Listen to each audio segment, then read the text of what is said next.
crise du Super 91, le gouvernement rassure, mais la situation reste inchangée dans les stations de service. Au deuxième jour de l'annonce de la perturbation de la desserte, les citoyens continuent d'affluer dans les stations à Ouagadougou, un service sur fond de désordre, de tension et de récrimination contre le gouvernement. Toutes les images dans ce journal. Dans l'actualité également, ça grogne chez les encadreurs pédagogiques. C'est la fusion des 3 corps d'encadrement au ministère en charge de l'éducation qui crée des grincements de dents. Vous entendrez le syndicat national des encadreurs pédagogiques du primaire dans cette édition. Voilà pour les grandes lignes de ce journal. Bonsoir à toutes et à tous. Merci de nous suivre. Et pourtant, le ministre du Commerce s'est voulu rassurant hier. Il n'y a pas de pénurie de carburant au Burkina Faso. Le déficit annoncé est en train d'être comblé, a indiqué Serge Poda. Ces assurances sont visiblement tombées dans l'oreille d'un sourd. Les Ouagavillois ont encore envahi les stations d'essence ce mercredi à la recherche du liquide précieux. S'acheminons-nous vers une véritable crise du Super 91? C'est la question que beaucoup se posent désormais. Maxime Ilboudou.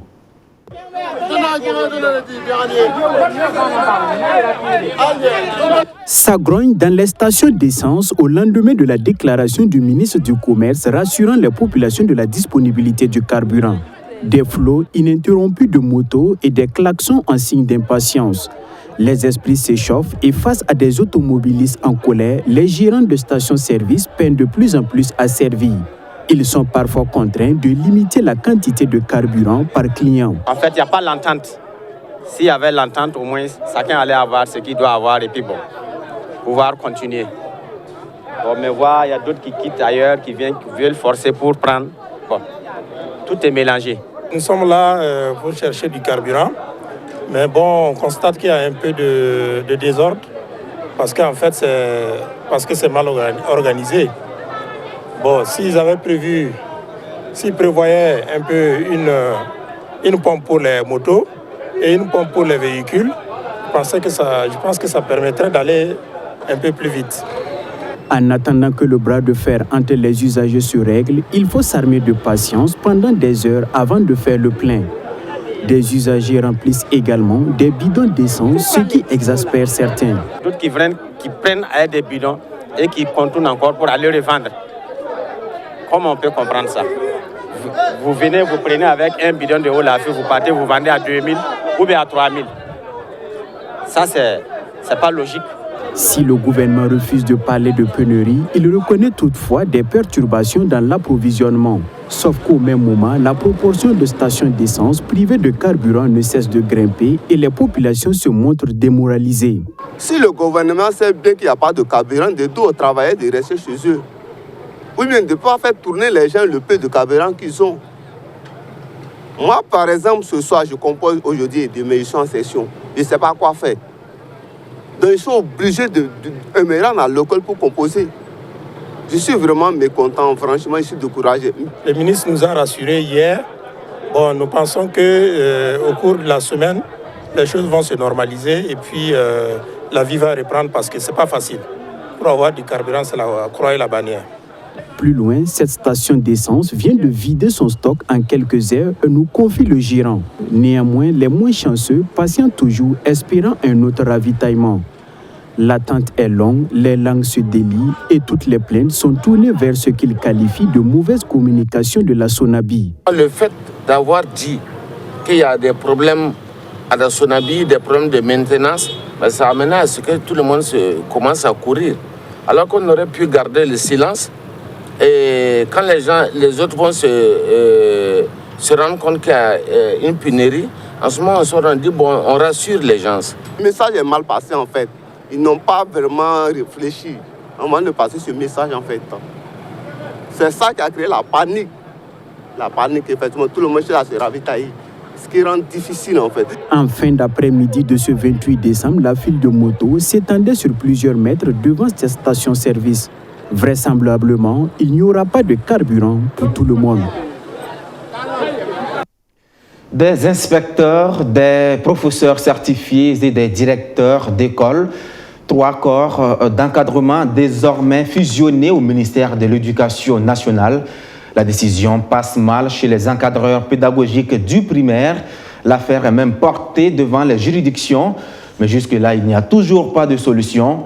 Alors, à l'occasion de son congrès extraordinaire, le syndicat des encadreurs pédagogiques du primaire a une fois de plus appelé le gouvernement à revoir sa copie. Maxime Ilboudou. La fusion de 3 corps d'encadrement en un seul par le ministère en charge de l'Éducation n'est pas du goût du syndicat national des encadreurs pédagogiques de l'enseignement primaire. Pour ce syndicat, cette décision a occasionné un surnombre d'inspecteurs de l'enseignement primaire et de l'éducation non formelle dans les circonscriptions d'éducation de base. Conséquence, les moyens roulants pour assurer l'encadrement sur le terrain font défaut. Aussi, pour le SNEP, la fusion est de nature à retarder l'évolution de la carrière des professeurs certifiés des écoles vers l'emploi d'inspecteurs. Il y a du surnombre dans ces administrations du fait de la fusion des 3 corps d'encadrement en un seul et qui a créé des milliers d'inspecteurs et qui sont malheureusement affectés dans des services limités. Si vous prenez les circonscriptions d'éducation de base, actuellement nous sommes à environ 400 circonscriptions, 406. Et nous avons des milliers d'agents qu'on doit affecter dans ces circonscriptions-là. Donc ça pose des problèmes déjà de place parce qu'il y en a qui sont sous les arbres, il y en a qui n'ont pas de chaises pour s'asseoir. L'affaire a même été portée devant les juridictions, mais pour l'heure, aucune décision n'est rendue. Le ministère en charge de l'Éducation en est bien conscient des difficultés. Il table d'ailleurs sur le dialogue entre les acteurs concernés de sorte à rendre le système éducatif plus performant. On peut ne pas être totalement satisfait de ce qui a été fait, mais au moins, ce que je veux dire ici, c'est que le ministère est à l'écoute des syndicats, des partenaires sociaux. Et je pense qu'à la rentrée aussi, par rapport aux réformes des circonscriptions, il y a eu une rencontre à laquelle les représentants des syndicats y étaient et des propositions ont été faites. Donc tout ça pour vous dire que le ministère est à l'écoute des difficultés que soulève ce syndicat, parce que ce syndicat vraiment reste un partenaire sérieux. Comme solution proposée, au cours de son 7e congrès ordinaire, le syndicat national des encadreurs pédagogiques de l'enseignement primaire propose la création d'un emploi de directeur des écoles qui sera ouvert par concours professionnel aux professeurs certifiés des écoles. La cohérence de l'enseignement au primaire nécessite 2 corps d'enseignement et 2 corps d'encadrement. C'est pourquoi nous avons proposé comme premier emploi au primaire l'emploi des professeurs des écoles qui sera ouvert par concours direct aux candidats titulaires de bac et par examen spécial ouvert aux instituteurs adjoints certifiés. Le deuxième emploi que nous avons proposé, c'est l'emploi des professeurs certifiés des écoles qui sera ouvert par examen professionnel aux professeurs des écoles et par examen spécial aux instituteurs certifiés. Ce congrès, qui se tient les 27 et 28 décembre, servira également de cadre pour renouveler les instances dirigeantes du SNEP, le syndicat national des encadreurs pédagogiques de l'enseignement primaire. 265 travailleurs du privé et du public sur la plus haute marche du podium. C'est l'heure des reconnaissances de la nation à ces fils qui ont fait preuve d'abnégation et d'exemplarité dans leur domaine. Ils ont reçu leur distinction sous le regard du capitaine Ibrahim Traoré, chef de l'État Amadou Diko. Ils sont des travailleurs du public, du privé, des acteurs coutumiers, religieux et politiques ou encore militaires ou paramilitaires distingués et décorés par l'État burkinabé. Au nombre de 265, ces hommes et femmes en présence du président de la transition, le capitaine Ibrahim Traoré, reçoivent chacun des agrafes, signes de leur dynamisme et de l'abnégation dont ils ont fait montre tout au long de leur carrière professionnelle. Des efforts consentis qui méritent d'être reconnus par la nation. C'est un sentiment de joie pour le mérite qui m'est reconnu. C'est aussi un appel à mieux faire pour l'essor de notre pays. Ce que le chef d'État a attribué comme mérite à notre niveau, nous sommes très contents. Et nous profitons de la même occasion encore répéter notre remerciement à tous les Burkinabés ainsi que son Excellence Ibrahim Traoré. Élise Diallo fait partie de ces récipiendaires. Admise à la retraite en 2005, après plus de 40 ans de service, c'est avec joie qu'elle reçoit cette médaille. Je n'ai jamais été décorée, donc je suis contente. Cette médaille à mes parents d'abord, qui vont payer mes études, et à mes enfants, à mes frères et sœurs, et à toute la nation burkinabé. La plus haute distinction revient à l'ambassadeur du Burkina au Ghana. Le général Pengornoma Zagré, élevé à la dignité du Grand Croix de l'Ordre de l'Étalon. Les autres distinctions inscrites dans l'Ordre de l'Étalon sont reparties entre des acteurs qui s'engagent à redoubler d'efforts pour la stabilité du pays. C'est un sentiment de fierté, compte tenu des événements que nous vivons dans notre pays. Il faut encore redoubler d'efforts, je pense, et pour continuer, parce que nous devons laisser à la descendance un pays viable. Et ça appelle à redoubler d'efforts, surtout dans cette situation particulière là où on est, pour que le pays retrouve sa paix. Et je dédie ça à mes collaborateurs et à toute la nation et ceux qui luttent pour que la paix revienne au Burkina Faso. Il faut avoir une pensée pieuse aux victimes de la crise sécuritaire, qu'il s'agisse des décédés, des blessés ou des personnes qui souffrent de la crise humanitaire. Je renouvelle mon engagement à travailler dans l'intégrité, dans la dévotion pour l'essor de notre nation. 2 commandeurs, 8 officiers et 117 chevaliers. Ce sont là les autres distinctions dans l'ordre du mérite. Le travail abattu par l'ensemble de ces récipiendaires pour la nation sont félicités et encouragés par le chef de l'État, Ibrahim Traoré.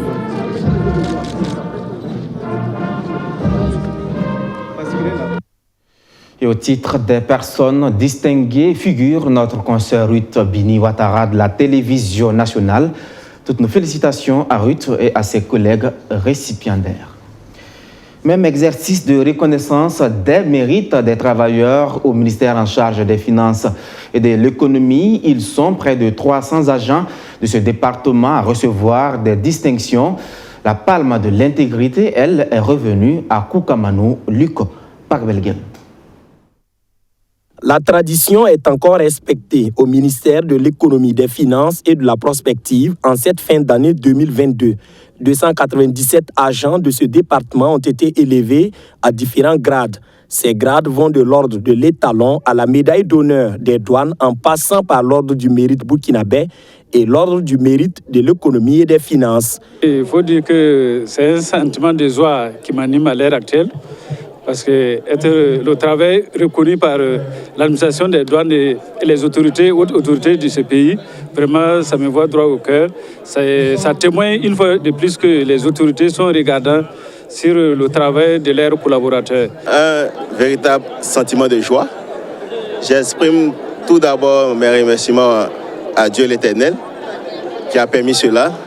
Ensuite, cette médaille dédiée à mes parents, à toute ma famille.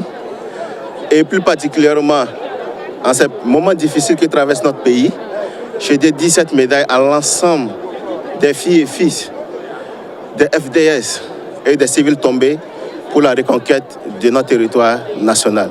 Pour le ministre en charge de l'économie et des finances, les résultats appréciables auxquels son département est parvenu malgré le contexte difficile sont le fruit d'un engagement commun. Pour les récipiendaires, c'est une invite à aller de l'avant. Des motifs donc de satisfaction, mais aussi des arguments pour nous appeler à mieux faire. Parce que, comme le ministre l'a indiqué dans son mot, la culture de l'intégrité, la culture de la conscience professionnelle, c'est une quête quotidienne et il est important que justement la décoration puisse être un nouveau départ pour pouvoir travailler à améliorer nos performances partout où nous travaillons. Je pense que je vais continuer sur cette dynamique-là, c'est-à-dire être vraiment dynamique au travail, chercher à avoir un très bon comportement afin que je puisse bénéficier d'autres distinctions futures. Intégrité, probité, abnégation, don de soi et discipline ont prévalu au choix des bénéficiaires. Les 297 récipiendaires sont des domaines de l'économie, des finances, de la comptabilité et de la fiscalité. Mention spéciale a été faite à Koukamano, lauréat du prix de l'intégrité de l'autorité supérieure de contrôle d'État et de lutte contre la corruption, le 9 décembre dernier. Dans l'actualité de ce 28 décembre également, il y a cette inquiétude des banques et des établissements financiers du Burkina Faso. Réunis au sein de l'APESAB, ils s'inquiètent de ce qu'ils qualifient d'insécurité judiciaire. En clair, les recouvrements semblent difficiles à réaliser à l'issue d'un contentieux. Les acteurs semblent s'accuser mutuellement. Les relations banque-justice étaient au cœur d'un forum. Plus de précisions avec Abdou Aziz Sari. Si l'association professionnelle des banques et établissements financiers du Burkina a décidé d'organiser de tels forats, c'est parce que le phénomène de l'insécurité judiciaire inquiète plus d'un banquier au Burkina Faso. Les contentieux se multiplient et les recouvrements deviennent quasi impossibles pour certaines institutions financières où le banquier se retrouve obligé de passer par des procès avant de débiter son client. D'où cette idée de réunir banquiers et hommes de loi autour d'une même table. L'objectif est de discuter du particularisme de l'industrie bancaire afin de permettre à celle-ci de continuer de financer l'économie sans crainte.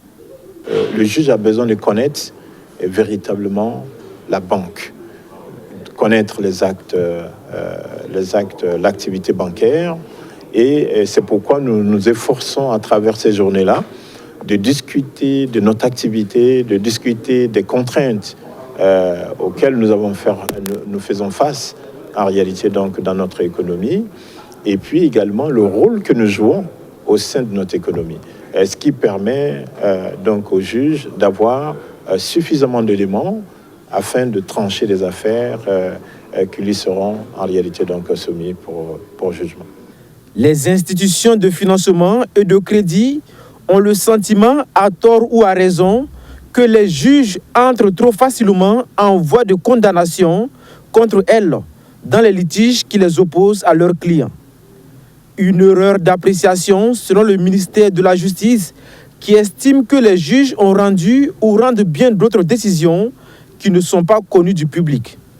Toutefois, le département de la Justice rassure qu'un processus de révision des textes au niveau de l'OHADA est en cours pour l'amélioration des relations banque-justice. Un processus de révision même de l'acte uniforme est en vue pour prendre un peu en compte ces perceptions, ces failles ou ces difficultés d'interprétation de certains articles par les praticiens que sont les juges et les banquiers. Donc nous attendons certainement les conclusions et les recommandations qui vont en sortir pour les passer au pays fin et voir celles qu'il y a lieu de mettre en œuvre en vue d'assainir le climat des affaires. Il est attendu de cette troisième édition du Forum Banque-Justice des recommandations devant permettre la réduction du risque lié à l'insécurité judiciaire en vue d'assainir le monde des affaires. C'est un investissement qui veut redorer le blason de la capitale burkinabé pour le positionner au même niveau que les autres capitales modernes à travers le monde. Un hypermarché qui réunit toutes les commodités en un seul lieu. C'est une première à Ouagadougou et c'est l'œuvre du puissant économique groupe Ebomaf du Mania Mahamadou Bonkongo, Océana Davoni. Après les deux supermarchés Lisa Market lancés en 2019 et 2021, le groupe Ebomaf passe à la vitesse supérieure avec Lisa Mall, un centre commercial bâti sur une superficie de 7000 m². Cet hypermarché propose une diversité de produits et services. On peut y trouver des produits mobiliers, de sport, du textile, de la bijouterie et de la parfumerie, entre autres. Cet investissement est réalisé selon la promotrice afin de répondre aux besoins de la population burkinabé. Chère clientèle, population de Ouagadougou et d'ailleurs, ce qui a été longtemps cité en exemple ailleurs vient ainsi d'être rendu possible ici à Ouagadougou. Lisa Mall répond à l'ensemble des besoins de la clientèle en un seul endroit à travers un cadre idéal pour ses divers achats, sa restauration, la détente de ses enfants, ses soins de beauté, ses séances de massage, etc. Cet investissement témoigne d'une foi en un avenir radieux pour notre pays. Il résulte d'une ambition personnelle de faire en sorte que la capitale burkinabé bénéficie aussi des normes et des standards internationaux en matière d'installation, d'offres et de services commerciaux. Mahamadou Bonkongo, fondateur du groupe, n'a pas manqué de mots à l'endroit de sa fille Alizeta Bonkongo. Dans son discours lu par Salimata Bonkongo, une autre de ses filles, le patriarche écrit son admiration pour sa fille aînée qui marche dans ses pas avec détermination. À travers ce joyau, il est évident que Lisa Moll s'inscrit dans le développement socio-économique de notre pays. La promotrice s'y est engagée et s'investit pleinement avec abnégation et dynamisme depuis quelques années. Comme l'a si bien signifié un grand penseur, et je paraphrase, c'est faire insulte à son père que de demeurer son enfant. Étant donné qu'il est du rêve de tout père que ses enfants légaux ou le dépassent dans son domaine, Madame Alizeta Kambo a bien appris la leçon. Elle a su transcender son état de fille, de papa et de PDG pour s'imposer en une entrepreneur au sens noble du terme. En plus d'être ma plus proche collaboratrice, elle est désormais une consoeur opératrice économique. Lisa Moll fait son ouverture en présence de 2 membres du gouvernement. La ministre en charge des Affaires étrangères, Olivia Rwamba, et le ministre en charge du Commerce, Serge Poda. Le centre commercial est logé dans un bâtiment à 6 niveaux, dont un sous-sol. Il est situé sur la route de la base aérienne 511 de Ouagadougou. Un élément d'Océane d'abonnés avec la voix de Maxime Ilboudo. Changement de cap avec cette question. Comment faire progresser les droits des enfants et la légalité pour les filles? L'ONG Plan Burkina International a trouvé un début de réponse. L'idée, c'est d'impliquer les jeunes dans ces instances dirigeantes. Ainsi, depuis l'année dernière, un conseil consultatif a été créé. Il réunit au total 50 jeunes issus des différentes régions du pays. Après une année de fonctionnement, l'heure est au bilan, nous dit Luc Parvelgan.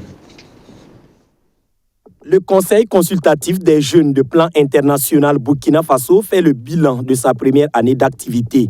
En une année, cette structure de jeunes a été à la hauteur des attentes au niveau des propositions et de son implication aux décisions en faveur de la jeunesse. Disons que le bilan est totalement positif, malgré le contexte sécuritaire et politique difficile.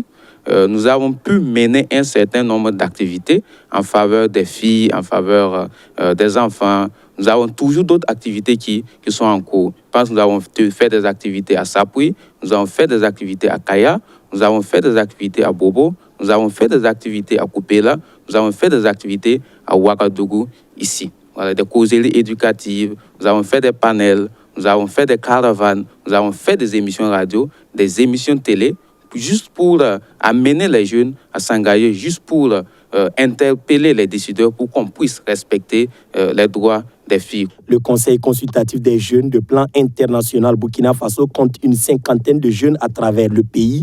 Des activités de plaidoyer et de sensibilisation ont été réalisées dans une dizaine de localités. Les travaux qui sont faits, je vois les activités qui ont été présentées, c'était vraiment très impressionnant. Il y a beaucoup de réflexions, il y a beaucoup d'engagement avec d'autres parties prenantes, il y a beaucoup de réflexions sur les grandes questions qui préoccupent Burkina Faso, la crise alimentaire, la crise sécuritaire, tout ce qui est le travail, l'emploi des jeunes notamment. Et je suis très contente de voir que beaucoup des activités que nous avons déroulées et que le Conseil est en train de mener sont en directe connexion avec la stratégie de la jeunesse de Burkina Faso qui va être inaugurée bientôt. À l'image de ce Conseil consultatif de jeunes de Plan International du Burkina Faso, d'autres conseils existent également dans près de 77 pays où l'ONG internationale intervient. Mettre en synergie l'ensemble de ces conseils est le défi des jeunes afin d'avoir une voix qui porte plus. Ils sont au total 200 pâtissiers, boulangers désormais aptes, opérationnels à exercer pleinement leur métier. Après une dizaine de jours de formation financée par le Fonds d'appui à la formation professionnelle et à l'apprentissage, ces acteurs espèrent ainsi créer des activités génératrices de revenus. Ils ont reçu leur certificat de fin de formation cette semaine. Archimède Boy. Ces parchemins témoignent que ces jeunes sont désormais aptes à exercer le métier de boulanger-pâtissier. Après 10 jours de formation accélérée, ces 275 participants sont satisfaits des armes mises à leur disposition pour créer des activités génératrices de revenus. Alors aujourd'hui, je ressors de cette formation avec des armes de compétences théoriques et pratiques en boulangerie et pâtisserie. Voilà, et donc c'est toute une satisfaction C'est toute une joie de pouvoir bénéficier de ces armes-là afin de pouvoir les mettre en pratique. Cette formation a été pilotée par la structure Experience Center of Management. Sa directrice apprécie la détermination des apprenants et reste convaincue qu'un homme formé en vaut deux. Tous les 275, nous sommes fiers d'eux et on sait qu'ils vont encore former plus. Et dans ça, les 275 vont quitter le joug de la pauvreté, de la misère et du chômage. Donc ils pourront s'auto-employer et même être des entrepreneurs et des employés du personnel. Créé en juillet 2003 par l'État burkinabé, le FAFPA, Fonds d'appui à la formation professionnelle et à l'apprentissage, accompagne cette initiative qui met fin à la série de 1500 jeunes formés à la boulangerie-pâtisserie. Mais il ne compte pas s'arrêter là. D'ici la fin de l'année, il y a une autre formation qui va consister, il faut dire plus ou moins qu'on a commencé, c'est 2500 PDI dans divers domaines. Ces apprenants bénéficieront d'un accompagnement composé d'un four et de bouteilles de gaz. Par ailleurs, cette activité a été rendue possible grâce à l'agence luxembourgeoise pour la coopération au développement. Pour finir, direction Bobo Dioulasso où la magie de Noël s'est opérée en cette veille donc de fin d'année. Une action conduite par l'association Dinkanou. Fidèle à sa ligne, l'événement de Dinkanou a réuni une centaine d'enfants vulnérables. Tous sont repartis avec le sourire aux lèvres. Majid Bakouan. C'est Noël ici, au siège de l'association Dinkanou.